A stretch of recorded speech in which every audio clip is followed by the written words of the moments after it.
Aunty ভালো আছেন? আপনার মেয়ের নাকি অনলাইনে বিয়ে দেবেন? আচ্ছা, এই পিছনে যে কে? নাতি। ও আপনার নাতি? হ্যাঁ, আমার ছেলে। আচ্ছা, আগে কি বিয়ে শাদী হয়েছিল আপনার মেয়ের? আমার বিয়ে না হলে বাচ্চা আসতে থেকে। না, এখন বিষয়টা হয়েছে যে ওই সংসার ভাঙলো কেন, সমস্যা কি?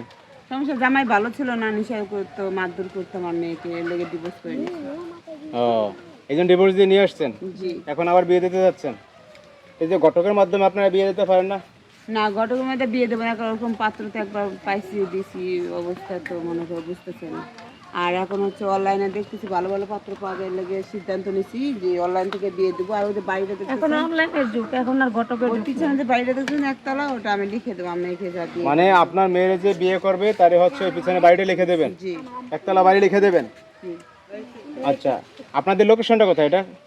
গাজীপুর কোনাবাড়ি। গাজীপুর কোনাবাড়ি। আচ্ছা, বুঝতে পারছি। আপনার কি স্বামী সন্তানাদি নাই আর? না, আমার মেয়ে একটা, আমার স্বামী মারা গেছে 9 বছর হয়। 9 বছর আগে আপনার স্বামী মারা গেছে, একটাই মেয়ে। হ্যাঁ। এখন ঘটনা হয়েছে যে বিয়ে করবে তার একতলা বাড়ি লিখে দেবেন? হ্যাঁ হ্যাঁ, অবশ্যই সন্তান সহ বিয়ে করতে হবে, সন্তানের দায়িত্ব নিতে হবে। আচ্ছা, এখন কি ধরনের ছেলে আপনারা খুঁজে আছেন? কি ধরনের ছেলে? অনেকে দেখা যায় যে বউ মারা গেছে, অনেকে বিদেশে থেকে বয়স হয়ে গেছে বেশি, এরকম হলে বা একটা বাচ্চা কাচ্চা আছে তাতে আমার কোনো সমস্যা নাই, বউ মারা গেছে বা এরকম ছেলে হলে চলবে। বা বিদেশ প্রবাসী যারা আছে বা বিয়ে করে নাই, বয়স হয়েছে একটু, তাতেও আমার কোনো সমস্যা নাই। কিন্তু এই যে বউ চলে গেছে, ডিভোর্স দিছে, এরকম কোনো ছেলের সাথে আমি বিয়ে বসবো না, কারণ এগুলা রিস্ক হয়ে যায়। হ্যাঁ।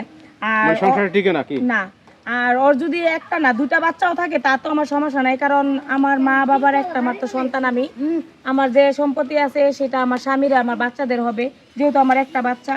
আর বিয়ের পরে আমার হাজবেন্ডের যে স্বামীর ঘরে যে সন্তান হবে, দেখা যাচ্ছে যে সম্পত্তি তাদের সমান ভাগে ভাগ করে দেওয়া হবে।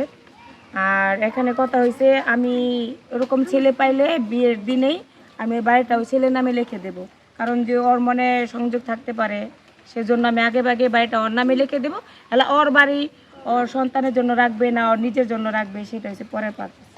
মানে কিন্তু আমি ওরকম ছেলে চাই। হ্যাঁ, আমি লিখে দেব ওর নামে। যা করুক। হ্যাঁ। আচ্ছা, এখন ঘটনা হচ্ছে আপনার মেয়ের যেহেতু একবার বিয়ে হয়েছিল, ডিভোর্স হয়ে গেছে, স্বামী ভালো ছিল না, আপনারা চান না যে এরকম আর কোনো সমস্যা হোক? এর জন্য আগে থেকে একটু যাচাই বাছাই করে নিতে চাইতেছে। এখন একটা বিষয় কি যে অনেকে আসলে এখানে এসে সরাসরি দেখতে চায়, আসবে, সমস্যা নেই। কারণ কি এটা অনেকে অনলাইনের যুগ, তো এটা অনেকে ফেক মনে সমস্যা করে। নেই, সরাসরি আসবে, দেখবে, দেখার পরে যদি ভালো লাগে পরে দেখাবো, বাড়ি ঘর সব দেখাবো। আচ্ছা, এটা হচ্ছে গাজীপুর কোনাবাড়ি। তা গাজীপুর কোনাবাড়ি এসে আপনার নম্বরে কথা বলে এখানে সরাসরি এসে দেখতে পারবে, সামনাসামনি কথা বলতে পারবে। যদি কথা কাজে মিল হয় তাহলে বিয়েটা হবে, এই তো? মানে এতে কোনো আপত্তি নেই আপনাদের? না না না। আচ্ছা, ঠিক আছে। আপনাদের এই ভিডিওটা তাহলে আমরা প্রচার করবো আমাদের পেজে, বুঝছেন?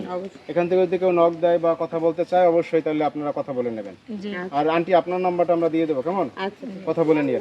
তো দর্শক, আপনারা তো দেখলেন এই আন্টি তার মেয়ের হচ্ছে সন্তান সহ বিয়ে দেবে। যে বিয়ে করবে তারে হচ্ছে গাজীপুর কোনাবাড়ি এই একতলা বাড়িটা লিখে দেবে। হ্যাঁ, শুধু ইচ্ছুক ব্যক্তিরাই যোগাযোগ করবেন।